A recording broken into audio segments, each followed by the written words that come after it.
Pinaimbestigahan ngayon ng Commission on Audit ang ilang itinayong flood control project sa Bulacan matapos nga pumbahain pa rin ang naturang lalawigan kamakailan lamang. Alinsunod po sa direktiba ng COA, inaatasan ng komisyon ang DPWH sa Region 3 para isumite ang mga kailangan dokumento para po sa gagawing fraud audit. Tinututukan ngayon ng pamahalaang Marcos ang investigasyon sa posibleng mga anomalya sa flood control projects.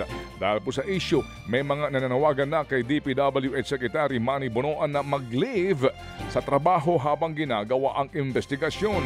Ipaubayan na raw ito ng kalihim sa Pangulo at tiniyak niya pa rin ang integridad ng ginagawa nilang investigasyon.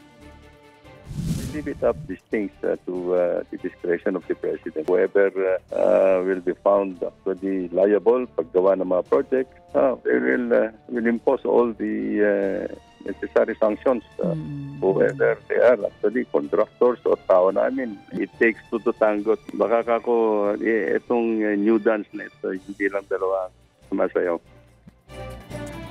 New dance, hindi lang daw dalawang sumasayaw. Yan po ang tinig ni DPWH Secretary Manny Bonoan. Samantala, sa ibang balita, talamak pa rin daw ang online talpakan sa Pilipinas sa kabila po ng nationwide ban sa isabong. Ayon po yan sa socio-cultural research firm na The Fourth Wall. Sa pag-aaral po ng The Fourth Wall, natuklasang buhay na buhay pa rin daw ang isabong na inoorganisa ng mga illegal na operator sa pamamagitan po ng private message at mga Facebook group. Aminado rin ng PNP Anti-Cybercrime Group na nahihirapan silang matukoy ang totoong lokasyon ng online talpakan, lalo't ginagamitan ito ng VPN. Nagbigay din ng babala ang The Fourth Wall laban sa pagsabak sa online talpakan, lalo kung ginagamitan ng mga illegal websites. Bukod sa mas malaki ang tsansa na ma-scam, hindi na rin daw ito regulated o hawak pa ng PAGCOR. Nanawagan po naman si mamayang Liberal Party List Representative Leila De Lima sa Kamara na agad na ipasa ang kanyang panukala na magpaparusa sa extrajudicial killings o EJK.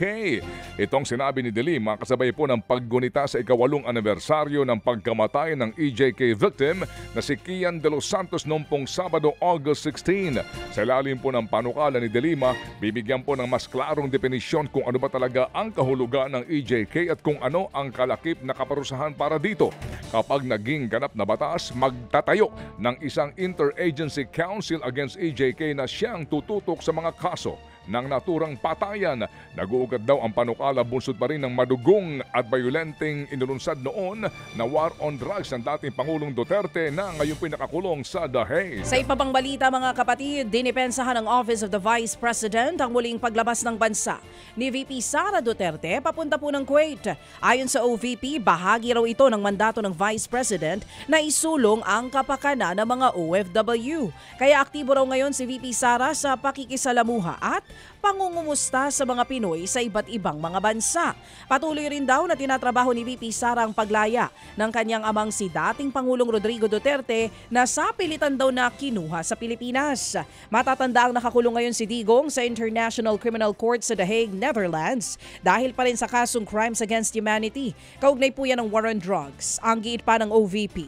Sumunod naman ang bise sa patakaran at mga regulasyon ng gobyerno para sa kanyang official engagements. Samantala po naman, itinanggi ni NBI Director Jaime Santiago ang mga report na tumatanggap daw siya ng payola sa umano'y bagman ng ahensya.